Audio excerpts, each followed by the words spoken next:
बहुभाषाविद थे ये, डॉक्टर देवकांत झा, इनका निधन हो गया है। ये कई भाषाओं में बुक लिखे हैं जिनको आपको याद रखना होगा। पहले देखते हैं इन्होंने किस किस रूप में वर्क किया है बिहार में। ठीक है, तो एक प्राध्यापक के रूप में इन्होंने बिहार विश्वविद्यालय, मगध विश्वविद्यालय तथा वीर कुंवर सिंह विश्वविद्यालय में अपनी सेवाएं दी है। साथ ही मैथिली अकादमी पटना के वे सन 1987 से लेकर 89 तक निदेशक सह सचिव के पद भी संभाले हैं। ठीक है, इसके बाद राष्ट्रीय संस्कृत संस्थान दिल्ली में 4 वर्षों तक शास्त्र चूड़ामणि स्कॉलर रहे हैं।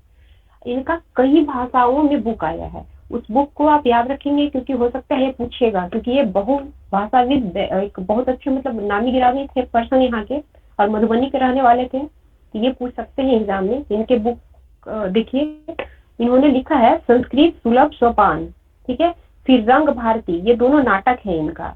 महाकवि कालिदास एंड भवभूमि, ये अंग्रेजी में आया हुआ है। लेखांजलि तथा ललितांजलि, ये मैथिली में छपा हुआ बुक है इनका। History of modern Maithili literature, ये इंग्लिश में है। तो हो सकता है इसमें से किसी भी बुक का नाम दे दे, या लेखांजलि या ललितांजलि के बारे में पूछ दे कि किस भाषा से है या इनका लेखक कौन है। तो इनकी ये जो बुक है ना, ये 4-5 इनको याद रखना होगा आपको। ठीक है, फिर जो अभी गोवा में आयोजित हो रहा है अपना 37वें राष्ट्रीय गेम, वहां पर बिहार के बेगूसराय की रहने वाली श्रेया रानी ने ताइक्वांडो में रजत पदक जीता है। और नेशनल गेम में ताइक्वांडो प्रतिस्पर्धा में बिहार 24 साल के बाद ये पदक जीता है, तो ये भी काफी इम्पोर्टेंट हो जाता है। इसके अलावा जो है एक और पदक मिला है सेप कटराकारा में। बिहार की जो टीम है वो सेमीफाइनल में हार गई थी, जिसकी वजह से उनको ब्रॉन्ज मेडल ही मिला। तो अब तक बिहार को टोटल 4 पदक मिला है। अच्छा बताइए, कुछ दिन पहले हम आपको बताए थे कि एक भोजपुर के रहने वाले थे, उनका नाम बताइए, जिन्होंने दौड़ में रजत पदक जीता था। नाम बताइए उनका, भूल गए क्या आप लोग? प्रीति, नाम बताइए आप। लगता भूल गए, शशिभूषण सिंह थे ये। शशिभूषण सिंह, हाँ हाँ, शशिभूषण सिंह। और एक अपना कोई टीम था जो और रजत पदक जीता था, वो कौन सी टीम जीती थी? बिहार महिला रग्बी टीम। रग्बी टीम, बहुत बढ़िया। ठीक है, और कल आप लोगों ने देखा होगा कि इंडियन क्रिकेट टीम जो है श्रीलंका को 302 रनों से हराकर सेमीफाइनल में गया। ठीक है, और ऐसा करने वाली पहली टीम इंडिया बनी सेमीफाइनल में जाने वाली। और ये जो है एक रिकॉर्ड बना है, यह भारत का विश्व कप के इतिहास में दूसरा सबसे बड़ा जीत है। साथ ही वनडे के इतिहास में भारत का तीसरा सबसे बड़ा जीत है। तो विश्व कप में सबसे बड़ी जीत किनकी थी? वो थी ऑस्ट्रेलिया की। ठीक है, वो उन्होंने नीदरलैंड को 309 रन से हराया था। तो हो सकता है ये क्वेश्चन ना देंगे लोग, कोई बड़ी बात नहीं है। ठीक है, और वनडे का जो सबसे बड़ा रन से जीतने का रिकॉर्ड है वो भारत के नाम ही है। इन्होंने 317 रन से श्रीलंका को हराया था 2023 में ही। ठीक है, तो वर्ल्ड कप का अलग हो गया है ये एक रिकॉर्ड, और वनडे का अलग हो गया है। वर्ल्ड कप में आपको ऑस्ट्रेलिया मिलेगा जो सबसे ज्यादा रन से जीते हैं, और वनडे के इतिहास में देखेंगे तो इंडिया का है जो 317 रन से जीता है। अब एक अपना जीएसटी काउंसिल है, उन्होंने निर्णय लिया है कि जितने भी डाक विभाग से संबंधित वर्क होंगे, अब उस पर 18% की जीएसटी लगेगी। ठीक है, और अभी देखेंगे कि भूटान का जो है चीन के साथ नजदीकी बढ़ रही है, जबकि ये भारत से सबसे ज्यादा नजदीक था, भारत के अनुसार ही ये काम कर रहा था और यहाँ के बारे में सोच रहा था, बट ये अब चीन की तरफ अट्रैक्ट होने लगे हैं। इसी बीच वहाँ के जो नरेश है जिग्मे खेसर नामग्याल वांगचुक, वो आज जो है 2 नवंबर को इंडिया में 8 दिवसीय यात्रा के लिए आए हुए हैं। और ये जो सबसे पहले आसाम में आएंगे, वहाँ ये 3 दिन रहेंगे, उसके बाद नई दिल्ली आएंगे। तो इनके आने से जो डेवलपमेंट होगा वो काफी मायने रखेगा जब आप मेन का लिखेंगे, क्योंकि ये पूछेंगे, क्योंकि ये हाईलाइटेड हो चुका है और इसका झुकाव चीन की तरफ हो गया है। तो इनसे रिलेटेड कुछ ना कुछ क्वेश्चन वहाँ शॉर्ट या लॉन्ग में रहेगा ही रहेगा। तो जो भी डेवलपमेंट होगा वो आगे एक वीडियो में देखा जाएगा। ठीक है, और अभी डिसाइड किया गया है कि 10 नवंबर को भारत और अमेरिका के बीच जो 2+2 वार्ता होती है वो नई दिल्ली में आयोजित किया जाएगा। ये 2+2 वार्ता होती क्या है, कोई बताएंगे? कोई ट्राई कीजिए बताने का। देखिए, इसमें क्या है कि जब 2 देशों के बीच एक साथ दो दो मंत्री स्तरीय वार्ताएं एक साथ होती है तो उसको 2+2 वार्ता कहते हैं।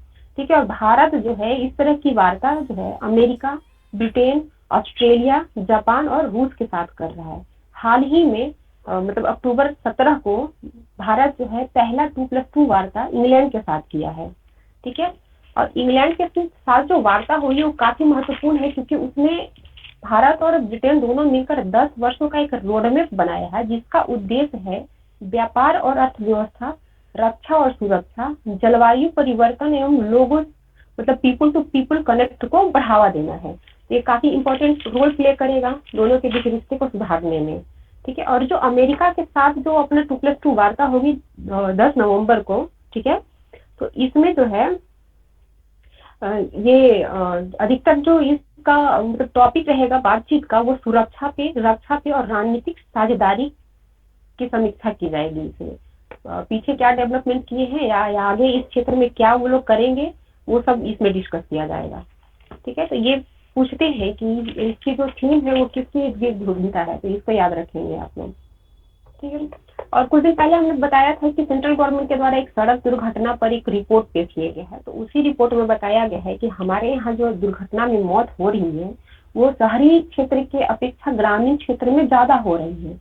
इसमें एक डाटा आज के पेपर में दिया गया है कि शहरी क्षेत्र में 54,230 लोग मर रहे हैं, यानी टोटल मौत का 32%, जबकि ग्रामीण क्षेत्र में 1,14,261 लोग मरे हैं, यानी कि टोटल जो डेथ हुई है उसका 68%। तो इसका कुछ ना कुछ तो रीजन रहा होगा, तभी तो ग्रामीण क्षेत्र में ज्यादा मौतें हो रही हैं। लेकिन और एक पिछला रिपोर्ट आपने देखा होगा, पिछला डाटा देखा होगा तो देखेंगे कि शहरों में ज्यादा दुर्घटना हो रही है बट मौत जो है ग्रामीण क्षेत्र में हो रही है। तो उसका रीजन बताया गया है, बोला गया है कि गाँवों में जो है या ग्रामीण क्षेत्रों में है वो ट्रामा सेंटर और मेडिकल सुविधा अपर्याप्त है, जिसके कारण ये मौतों की संख्या बढ़ रही है। साथ ही सड़क सुरक्षा संबंधी नियमों का पालन न करना और सुरक्षित ड्राइविंग को लेकर जागरूकता का अभाव भी एक बहुत बड़ा कारण है ये ग्रामीण क्षेत्र में मौत होने का। ठीक है, लेकिन इसी रिपोर्ट में बताया गया है कि 2021 के तुलना में 2022 में जो है ग्रामीण क्षेत्रों में मौतों की संख्या कम हो रही है, जबकि शहरी क्षेत्रों में ये संख्या बढ़ रही है। ठीक है, और एक और आंकड़ा आया हुआ है कि अपने इंडिया में पूरे 2022 में किन्होंने कितना दान किया है। ठीक है, तो उससे संबंधित है। तो देखते हैं कि उसमें एचसीएल के जो है शिव नादर वो अब 2021 की तुलना में 76% अधिक दान किए हैं और इनका टोटल जो दान हो गया है वो 2,482 करोड़ हो गया है। दूसरे नंबर पे आते हैं अजीम प्रेम जी, ये 267% दान अपना बढ़ाकर 1774 करोड़ कर दी है। और ये जो डाटा है ये इसको जारी किया है हुरून इंडिया के द्वारा। ठीक है, और मुकेश अंबानी जो अभी वर्तमान में एशिया का बोलिए सबसे ज्यादा अमीर व्यक्ति हैं, इन्होंने मात्र 376 करोड़ रुपए का ही दान किया है, जो 2021 की तुलना में 8% कम ही है। महिला जो है जो सबसे बड़ी दानवीर है यहाँ पे इंडिया में, उनका नाम रोहिणी नीलेकणी है। ठीक है, और एक है निखिल कामत, ये सबसे कम उम्र के दानवीर बन गए हैं। इन्होंने 110 करोड़ रुपया का दान किया है। ये कौन है? ये जो है निखिल कामत, ये शेयर बाजार में कारोबार करने वाली कंपनी एक है जेरोधा, उसका स्थापना किया है इन्होंने, और मात्र 36 ईयर के हैं और 110 करोड़ दान भी कर चुके हैं 2021 में इन्होंने। ठीक है, अब आज जो है पीएम अपने जो प्रधानमंत्री हैं नरेंद्र मोदी, ठीक है, उनके द्वारा जो भारत मंडपम है उसमें वर्ल्ड फूड इंडिया के दूसरे संस्करण का उद्घाटन किया जा रहा है। पहला संस्करण 2017 में हो गया था। ठीक है, कोविड की वजह से इसको रोक दिया गया था, जो अब 2023 में हो रहा है। ये भारत मंडपम है कहाँ पे, किस सिटी में है ये? जहाँ पे G20 का, हाँ G20 का आयोजन हुआ था, काफी फेमस है, ये तो याद होना चाहिए आपको। ठीक है, एक वाणिज्य और उद्योग मंत्रालय जो है सेंट्रल गवर्नमेंट की, उसका कुछ रिपोर्ट आया है। उन्होंने बताया है कि जो अपना चालू वित्त वर्ष है 2023-24, इसके जो है अप्रैल से सितंबर छमाही में वस्तुओं के निर्यात में पिछले वर्ष के समान अवधि की तुलना में 8.77% की गिरावट देखी गई है, परंतु फार्मा सेक्टर जो है उसमें निर्यात में 5% की वृद्धि देखी गई है। ठीक है। और इन्होंने बताया है कि अप्रैल से सितंबर के बीच में 13.13 अरब डॉलर का फार्मा निर्यात हुआ है। इसका रीजन है ये जो अपना एक्टिव फार्मास्यूटिकल इंग्रेडिएंट्स है, इसके घरेलू निर्माण के बढ़ावा देने के लिए जो प्रोत्साहन, ये प्रोडक्शन लिंक इंसेंटिव जो स्कीम है यानी कि पीएलआई जो चलाई गई है, इसके कारण ये जो है आयात कम हो रहे हैं और निर्यात बढ़ रहे हैं। तो इसका यूज आप जब इकोनॉमी का क्वेश्चन लिखेंगे, जब इंडिया का ग्रोथ दिखाना होगा वहां पे इकोनॉमी में, तो ये चीज आप देंगे कैसे ये निर्यात को बढ़ा रही है और आयात को कम कर रही है, जिससे इंडियन इकोनॉमी काफी बेहतर होगा। ठीक है। अब मोहम्मद शमी है, ये बॉलर है, इंडियन क्रिकेट टीम के प्लेयर। ये इन्होंने एक रिकॉर्ड बना दिया है। इन्होंने वर्ल्ड कप में सबसे ज्यादा विकेट लेने वाले इंडियन के उसमें अपना रिकॉर्ड बनाया है। इन्होंने टोटल वर्ल्ड कप में अभी 45 क्या बोलते हैं ये विकेट लिया है। और दूसरे नंबर पे जहीर खान आते हैं जो 44 विकेट ही लिए हैं। तो ये भी इम्पोर्टेंट है, हो सकता है इनका पूछ दे। ठीक है, आज इतना ही है। चलिए आप लोग अब बताइए कि मिथिला क्षेत्र से संबंधित एक बहुभाषाविद थे जिनका अभी निधन हुआ है, नाम क्या है उनका? Professor doctor Devkant Jha. देवकांत झा, हाँ। और ये जो है मैथिली अकादमी में कब से कब तक उसके निदेशक और सचिव के पद पे रहे थे? ये 1987 से 89 सही बोल रही हैं आप। ठीक है, 1987 से 1989 तक। ठीक है। और इनकी एक मतलब कुछ कृतियां हैं जो काफी फेमस हैं। इन्होंने एक मैथिली में कुछ बुक लिखा है, दो अभी मैंने बताया था आपको, उसका नाम बताइए तो। लेखांजलि तथा ललितांजलि। हाँ, ललितांजलि, बहुत बढ़िया। और अभी ये जो आयोजन हो रहा है नेशनल गेम का, उसमें बिहार की बेगूसराय की एक प्लेयर ने एक रजत पदक जीता है इस खेल में। तो उनका नाम बताइए और खेल का नाम बताइए जिसमें इन्होंने पदक जीता है। ये ताइक्वांडो में श्रेया रानी। हाँ, ठीक है। और अभी तक टोटल कितने पदक आए बिहार को ये गेम में, नेशनल गेम में? सॉरी, 4 पदक। हाँ, जिसमें 3 रजत सिल्वर है और 1 ब्रॉन्ज है। ठीक है। अब कैवा ये चल रहा है, ये जो गेम जो चल रहा है अपना राष्ट्रीय गेम, वो कैवा है? 37, हाँ, बहुत बढ़िया। और पहला ये जो वर्ल्ड कप चल रहा है क्रिकेट का, उसमें पहला सेमीफाइनल में जाने वाली टीम कौन बनी? इंडिया। हाँ, श्रीलंका को 302 रन से हराकर डायरेक्ट वो सेमीफाइनल में पहुंच चुके हैं। ठीक है। और वनडे में सबसे ज्यादा रन से जीतने वाले, वनडे का नहीं कि वर्ल्ड का, ये जो अभी चल रहा है उसका नहीं, पूरे वनडे के इतिहास में सबसे ज्यादा रनों से जीतने वाली टीम कौन है? ये भारत में। किसको हराया था इन्होंने और कितने रन से जीते थे? श्रीलंका को, हाँ, 317 रन से। ठीक है। हाँ, और वर्ल्ड कप जो हो रहा है उसमें ऑस्ट्रेलिया है, इन्होंने नीदरलैंड को हराया था 309 रन से। तो कंफ्यूजन क्रिएट करने के लिए ये क्वेश्चन पूछ सकते हैं ये लोग। और डाक विभाग द्वारा अपने जो भी उनका मतलब सेवा होगा उसपे कितने प्रतिशत जीएसटी लगाया गया? 18%। बहुत बढ़िया है। भूटान के जो नरेश हैं जो अभी इंडिया में आए हुए, उनका नाम बताइए। ये जिग्मे शेखर नामग्याल वांगचुक। हाँ, ये अपने जो दौरा जो है वो कहाँ से शुरू कर रहे हैं? आसाम से। हाँ, और अभी 17 अक्टूबर को किस कंट्री के साथ भारत जो है पहला 2+2 वार्ता की है? ब्रिटेन के साथ। हाँ, और इंडिया का 2+2 वार्ता किन किन कंट्री के साथ होता है? ये क्वेश्चन बन चुका है, हो सकता है आगे बने भी, तो उनका नाम बताइए। ऑस्ट्रेलिया, अमेरिका, ब्रिटेन, जापान और रूस के साथ 5 कंट्री है जिसके साथ ये 2+2 वार्ता करते हैं। ठीक है। और अभी अमेरिका के साथ ये 10 नवंबर को नई दिल्ली में आयोजन होगा इस वार्ता का। अच्छा, इसमें कौन कौन से मंत्री भाग लेते हैं इस वार्ता में? विदेश मंत्री और रक्षा मंत्री, दोनों कंट्री के।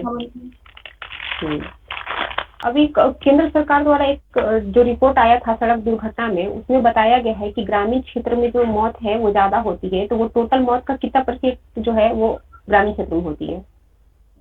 68%। हाँ, तो शहरी क्षेत्र में कितने मौतें होंगी? 32। 68 में 100 में 68 घटाएंगे तो 32 बचेगा ना, 32%। हाँ, 32% होगा। और इंडिया के जो सबसे ज्यादा दानवीर जो बने हैं, दान देने वाले बने हैं, उनका नाम बताइएगा। शिव नादर।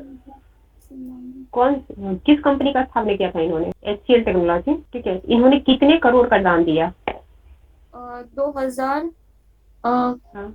42 करोड़। हाँ, 2021 की तुलना में जो ज्ञान देने की जो पैसे हैं वो लगभग 76% बढ़ा है। ठीक है, और ये जो डाटा पब्लिश हुई है किस संस्थान के द्वारा पब्लिश हुई है? Hurun India. ठीक है, और महिला जो सबसे ज्यादा दान करने वाली बनी इंडिया की? रोहिणी नीलेकनी। हाँ, और सबसे कम उम्र के दान देने वाले पर्सन? निखिल कामत। निखिल कामत, बहुत बढ़िया। और ये जो सेकेंड वर्ल्ड फूड इंडिया का आयोजन होगा वो कहाँ होगा? भारत मंडपम, दिल्ली। दिल्ली में। हाँ, इसका उद्घाटन कौन करेंगे? प्रधानमंत्री। हाँ, और पहला संस्करण इसका आयोजन कब किया गया था, किस वर्ष हुआ था? ये 2017 में। 2017 में, बहुत बढ़िया। और ये चालू वित्तीय वर्ष के अप्रैल सितंबर छमाही में अपना जो निर्यात है वो कितना प्रतिशत कम हुआ है? निर्यात, टोटल निर्यात 8.77%। लेकिन फार्मा का निर्यात बढ़ा है, वो कितना प्रतिशत बढ़ा है? फार्मा का शायद 13.5%। हाँ, ठीक है। मोहम्मद शमी ने एक रिकॉर्ड बनाया है, राष्ट्रीय रिकॉर्ड। क्या है वो रिकॉर्ड? ये अधिक विकेट लेने वाले। हाँ, इंडिया के विश्व कप में सबसे ज्यादा विकेट लेने वाले प्लेयर ये बने हैं। इन्होंने टोटल विश्व कप में 45 विकेट लिया है इन्होंने, और जहीर खान को पीछे छोड़ा है।